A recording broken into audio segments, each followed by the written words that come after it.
La Cafetera y Neutral presentan Plata o Plomo. El mundo en series. En el Juego de Tronos, o ganas o mueres. Con Fernando Merlín y Ana Pastor. ¿Sabes dónde estás? Es una radio pirata. De la zona neutral. Nos recuerda un poco por qué luchamos. La noche es oscura y alberga horrores. La noche es oscura y alberga horrores. Nada cambia de golpe. Si estuvieras en una bañera que se calienta poco a poco, morirías hervida sin darte cuenta. Plata o plomo, el mundo a través de la mirada de las series de televisión, de los documentales, la forma en la que retratan la realidad y nos recuerdan el tiempo que vivimos con Ana Pastor Neutral. Ana Pastor, muy buenos días. Muy buenos días. Bueno, te confieso que como yo no sigo la prensa deportiva, no entiendo de deportes absolutamente nada, cuando me dijiste, oye, ¿qué te parece si hablamos de Reyes de la Noche? Digo, bueno, es una historia de radio, vale, voy a echarle un vistazo. Está fabulosamente bien, fabulosamente bien. Me encanta la recomendación, la estoy disfrutando un huevo. Es que no es una serie para solo los que nos gusta mucho el fútbol, ni siquiera te diría es una serie para los que hemos vivido la radio, que es nuestro caso, el tuyo y el mío. Yo creo que es una serie que es un retrato de una época de los 90, salvaje en ocasiones y menos salvaje en otras, pero la verdad es que a mí me ha gustado. Ya me sabe mal que solo hay 2 capítulos y que en las próximas horas ya habrá un tercero, pero me parece que es una muy buena apuesta de Movistar. Es la historia de la gran batalla, el duelo que se dio en las ondas entre dos grandes de la radio. Está relativamente ficcionado, aunque la historia tiene bastantes componentes de realidad. José Ramón de la Morena y José María García. Pero describe muy bien aquel ambiente, aquellos años. El seleccionador debe largarse. No nos engañemos, España acabará pasando y jugará el Mundial. Pero el seleccionador debe largarse. ¿Por qué? Pues por cosas como esta. Mañana podrán verlas en todos los periódicos, pero hoy tengo en rigurosa exclusiva unas imágenes donde se puede ver claramente a varios jugadores de la selección nacional de juerga. ¿Y a cuándo corresponden estas imágenes? Pues al pasado martes. Bueno, ¿sabéis quién es el protagonista? Es Javier Gutiérrez. Javier Gutiérrez, buenos días. Hola, ¿qué tal? Buenos días, ¿cómo estáis? Fernando, Ana, Fernando. Joder, qué pedazo de interpretación, Javier. Estoy alucinando todavía. Bueno, te lo agradezco mucho, pero eso tiene mucho que ver. Yo siempre digo que los actores somos líneas y cuando hay un texto bien escrito y unos personajes bien armados, como es este caso, gracias a los creadores y guionistas de la serie, Adolfo Valor y Cristóbal Garrido, pues es mucho más sencillo. Y luego tenemos un gran director, Carlos Terón, y luego ya es pues creérselo, ponerse a jugar y esta rivalidad radiofónica entre estos dos popes del periodismo deportivo, como son J. Montes y Paco el Cóndor, pues daba mucho juego, o sea que nos hemos divertido muchísimo y por ende pues espero que los espectadores también así lo hagan. Decía Ana, dices el retrato de una época, pero es verdad, tiene el olor a Barón Dandy, tiene un poco el rastro de una época de la radio que no terminaba de morir, una nueva naciente también, pero un personaje extraordinariamente carismático como es José María García, al que interpretas incluso con la voz de una manera muy singular, muy característica. ¿Sabes si ha visto la serie? Pues creo que no, o no nos ha llegado nada. Seguro que la ha tenido que ver. En ese sentido, ni tanto José Ramón de la Morena ni como él. También hay que decir una cosa, Fernando. Esto es, realmente los creadores se sirven de esta rivalidad radiofónica como telón de fondo para contar muchísimas otras cosas, ¿no? Y cómo era la España de aquella época y una forma de hacer periodismo que seguramente no va a volver, por fortuna para unas cosas y por desgracia para otras, porque yo creo que había muchísima autenticidad en ese periodismo y se conseguían cosas como en el periodismo deportivo, por ejemplo, se hizo todo un espectáculo de una vuelta ciclista que, de no ser por la imaginación, en este caso de José María García y de José Ramón de la Morena, no habría alcanzado esa cota de espectáculos, ¿no? Y no habría tenido las audiencias que tendría tanto en radio como en televisión. También es cierto que era lamentable los epítetos que se lanzaban unos a otros y que por conseguir mayor audiencia valiese absolutamente todo, ¿no? En este caso el fin justificaba los medios y de qué manera. Y luego yo creo que en el mundo en el que vivimos ahora mismo, de redes sociales, de que todo esté impregnado por lo políticamente correcto, por eso decía lo de la autenticidad, había una cosa que se podían decir auténticas barbaridades, pero también había muchísima libertad a la hora de opinar, y yo creo que ahora mismo hay o nos imponemos una autocensura que va en detrimento de la información muchas veces, ¿no? Bienvenido, Paquito. Muchas gracias. Para nosotros es un honor. Estamos aquí para ser líderes. ¿Sabéis lo que es eso? Por vuestra audiencia no lo creo. Alguien se ha estado tocando los cojones, pero a base de bien. No quiero mirar a nadie porque básicamente habéis sido todos. Pero no pasa nada, tranquilos. No habrá represalias. Para todo aquel que quiera comenzar a trabajar de verdad, la puerta de mi despacho siempre estará abierta. Yo pienso lo mismo de la interpretación de Javi, que está espectacular. Miki Esparvé también es... yo creo que De la Morena tiene menos dejes seguramente que García, pero es verdad que también lo clava. Como dice Javi, hay ficción también, porque estábamos comentando antes de empezar que no se convierten en rivales directos de un programa de noche a otro programa de noche nada más empezar. Es verdad que José Ra era uno de los que retransmitía el ciclismo y luego ya si da el salto al larguero y ya se convierten en archienemigos. Pero sí que me gusta la reflexión que estabas haciendo ahora, el tema de las redes, ¿no? ¿Cómo hubiera sido esa misma guerra brutal si además le hubiéramos sumado el elemento intoxicador y de altavoz que tienen las redes, ¿no? Porque sin tenerlo, fíjate cómo era la temperatura. Pues imagínate, yo creo que sería inviable, porque los oyentes de uno y otro asistían por un lado, supongo que pasmados y también divertidos, ¿no? Por otro lado, a esa guerra cruenta, sin poder opinar, simplemente escuchando, ¿no? A día de hoy, cualquiera que esté armado con un tuit puede opinar y puede decir auténticas también barbaridades, ¿no? Y en ese sentido, por eso era tan espectacular, ¿no? La confrontación que había entre uno y otro.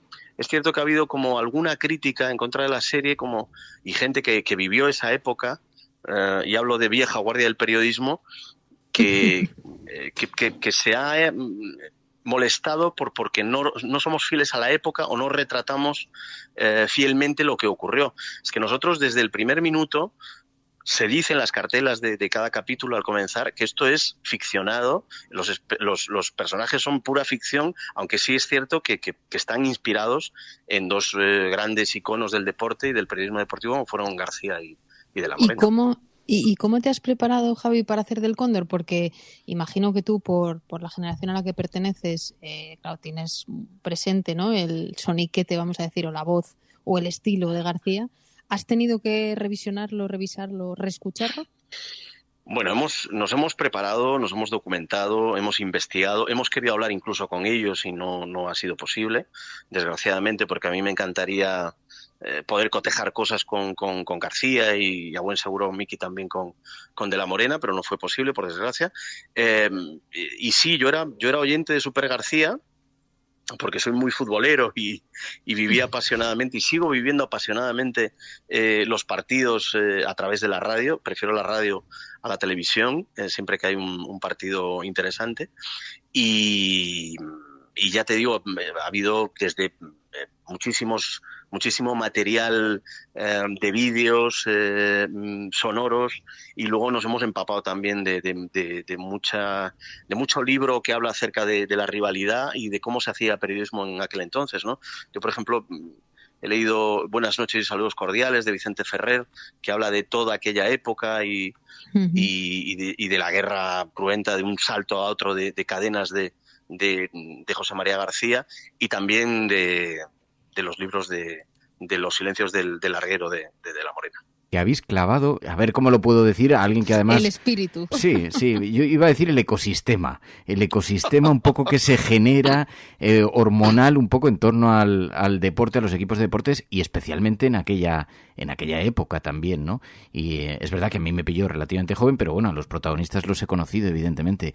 La gente no quiere escuchar a un tuercebotas durante 2 horas. La gente quiere información, quiere rigor. Que somos periodistas, coño. Claro, que los chistes de gangosos están muy bien, pero que ¿dónde está la chicha, la carne, el tuétano, la información, y las los noticias? datos, va a inventar ahora la cuadratura del círculo. ¿Veis esta silla? es la silla de Judas. Va a quedarse ahí para que no olvidemos quién nos traicionó. Me parece fascinante, creo que hacéis un retrato bastante interesante dentro de que, por ejemplo, el retrato de tu personaje es desalmado, no deja de ser alguien sin escrúpulos, ¿no? Que es capaz de cualquier cosa. En primer lugar, perdona, Fernando, la gente que ha vivido aquella época nos dice que nos hemos quedado cortos en el retrato, cosa que nosotros teníamos nuestras dudas de si nos habíamos pasado, pero parece ser que nos hemos quedado algo cortos y espero que si hay una segunda temporada podamos solventar ese pequeño problema y añadirle más rock and roll a la segunda temporada. Sí, pues fíjate, te voy a decir que yo lo siento por esa generación, compañeros de la profesión que se sientan ofendidos por ese aspecto así generacional, pero te voy a decir que es que incluso el retrato, la figura de Alberto San Juan como director de la emisora, ese Total. Alberto San Juan, te digo, es que los veo clarísimamente delante. Es que hace un calco de algunos vestigios que quedan en la profesión, pero es que lo veía y decía, digo, es que es la imagen, el retrato. Quizá hay algo de paródico también, porque cuando llegan a lo que parece el Canal 9 que es la COPE, sí. Con un sacerdote por allí, por la redacción y ese alma así decadente de la redacción, digo, incluso con todas las distancias, que no deja de ser una parodia, no deja de tener algo de cómico, pero tiene mucho de realidad. A mí, la verdad es que me ha parecido fascinante. Me ha enganchado que se me ha caído el ordenador portátil y todo de la emoción cuando he oído que íbamos a conversar. Pues los espectadores que hayan podido disfrutar del primero y del segundo, que esperen a ver el tercero y el cuarto, que entra en escena Jesús Gil, que es el único personaje real, o que aparece con el nombre real de toda esta historia, y la verdad es que está mayúsculo Manuel Gancedo interpretando a Gil, y añade todavía más testosterona a la serie y más hilaridad y más despelote, porque la figura de Jesús Gil, yo no sé si tendría cabida hoy en algún club del fútbol español, pero retrataba también muy bien lo que significaba, o lo que era, o lo que estábamos viviendo en aquella época del fútbol, ¿no? De los finales de los 80, primeros de los 90. En algún club te has quedado corto. Es el primer Trump de la historia, que los americanos se creen que lo han inventado todo, pero no. Hay una cosa que a mí me gusta mucho de la serie. Lo tuvimos antes aquí en España, sí, por desgracia. Eso, el pionero, nunca mejor dicho. Hay una cosa que me gusta mucho, y ya te liberamos, que sabemos que estás hasta arriba de trabajo, es el tema del machismo, ¿no? Un poco lo que estaba apuntando Fernando, así como más sutil. En esa época, en esa España, en esas redacciones, no era una cosa solo del periodismo, también eso aparece en la serie. Sí, bueno, y yo creo que sigue existiendo hoy, aunque es cierto que en menor medida, pero la serie habla de eso también, del machismo imperante que había en aquella época, pero no solo en la radio, en cualquier ámbito laboral, y estoy seguro que a día de hoy en cualquier empresa, en cualquier corporación, la mujer sigue teniéndolo muy, muy difícil, a pesar de tener el mismo o mayor talento que los hombres. Y yo creo que en la serie también está muy bien retratado eso, aunque también se ve, yo creo que antes decía Fernando que era malévolo mi personaje o representaba la figura del villano, pero yo creo que no se salva a nadie, porque todos tienen un punto de mezquindad, incluso el personaje de Margaret Laforet, que interpreta Itxaso Arana, también tiene su puntito de mezquindad y trata por todos los medios de hacerse un hueco a codazos en ese mundo de hombres. Es verdad. Decías en una entrevista que la rivalidad entre ambos era cruenta, pero era divertida también en ocasiones. Para ellos creo que no sería muy divertida, pero como oyente era descacharrante. Lo que pasa que supongo que no tiene que ser plato de buen gusto levantarse todas las mañanas y cargar con un arsenal de información que tienes acerca de esa persona a la hora de utilizarla delante de tus oyentes, o de insultos, o de llegar a lo que decía antes, ¿no? Que el fin justificaba absolutamente todos los medios. Entonces era una lucha sin cuartel, que yo creo que era desasosegante para ellos y para los equipos de trabajo que estaban en el día a día con ellos, porque debía ser algo agotador, aunque eso es cierto que como oyente de García o de La Morena era tremendamente divertido. Javier Gutiérrez, gracias de corazón. Bueno, a vosotros. Me hace mucha ilusión que os haya gustado tanto la serie. Gracias, un abrazo. Un beso, chao. No te quiero aburrir con cifras. Inténtalo, a ver. Muy bien. En las últimas temporadas, la curva del oyente medio de nuestra cadena ha subido 7,6 años. Para. Me he perdido. Nuestros oyentes son viejos porque nuestro presentador es viejo. Y los anunciantes quieren gente joven, como tú. ¿Qué? Espera, ¿qué me estás diciendo? Te estoy diciendo que te quedes en la cadena, Jota. Que te quedes con tiempo de descuento. Oye, pues Ana, en primer lugar te agradezco también el acceso con Javier Gutiérrez, porque es verdad, es uno de los grandes protagonistas de esta serie, uno de los dos grandes protagonistas de la serie, pero es absolutamente fascinante. ¿A ti qué tal el retrato que te ha parecido? Porque, claro, yo lo veía, está exagerado, pero las noches de whisky puro Barón Dandy, que en la radio se fueron sofisticando y fueron cambiando, porque eso creo que es un vestigio de otro tiempo difícil de ver hoy en día, pero sí que tiene un aroma que a mí me daba lugar a una cierta reflexión también de, joder, pues sí que han cambiado las cosas, pero yo sí tengo un cierto recuerdo de aquello. Bueno, a ver, han cambiado, es verdad que no vivimos tú y yo por edad aquella batalla. Las redacciones en las que hemos estado después han evolucionado, quizá no todo lo que nos hubiera gustado. Bueno, yo conocí a Antonio Herrero en la COPE, no te vayas a pensar. ¿Ah, sí? Claro. Madre mía, Fer, participé durante un año en el programa de Antonio Herrero en la COPE. Sí, eso no lo sabía yo. Sí. La Resistencia va a gustar mucho este dato. Sí. Pero creo que tú le estabas preguntando ahora a Javi sobre la escena del cura, ¿no? De cómo la llaman de otra manera, pero es la cadena COPE, la cadena episcopal. Y incluso el propio trato del Cóndor de García, ¿no? Cómo los desprecia, cómo los insulta públicamente y le da todo igual, ¿no? Quizá no fue tanto así, porque le hubiera costado el puesto muy pronto, pero sí que es verdad que siempre ha tenido esa fama, ¿no? Y luego creo que también en los equipos, esa mezquindad de la que hablaba él, también está muy bien reproducido. Claro, no sé hasta qué punto eso ocurrió en la realidad o también hay un punto de exageración, pero claro, en dos equipos tan competitivos valía todo. Claro, no deja de ser una serie de televisión, eso está dramatizado, está entregado a la estructura, pero luego la propia estructura de la serie a mí me ha gustado, es verdad. Yo, cualquier cosa que suene a partido de fútbol me provoca ya una cierta distancia y sin embargo me ha entretenido mucho y me parece que está muy bien estructurada y que de pronto tiene giros de guión que son interesantes y tiene juegos que te van revelando que están muy bien, o sea, como serie está muy bien planteada. Y además está en ese nuevo formato que parece que ha venido para quedarse por lo menos un tiempo, que son 6 capítulos de apenas 30 minutos, creo que son 25 algunos de ellos.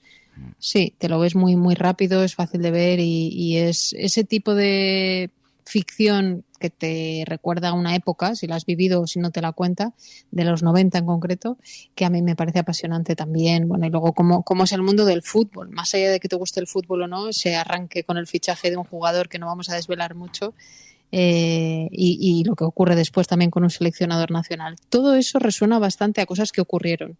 Otra cosa es que las hayan exagerado, pero todo eso también está ahí en la historia. Bueno, Ana Pastor con esta serie Reyes de la Noche en Movistar, está en Movistar Plus, está bien, es una serie entretenida. Si os gusta el deporte, os gusta el mundo de la radio, pues mucho mejor, porque si no, pues es una cuestión de rivalidades empresariales, pero es interesante ver esos perfiles y ese retrato. Ana Pastor, gracias. Gracias. Plata o plomo. El mundo en series. En el Juego de Tronos o ganas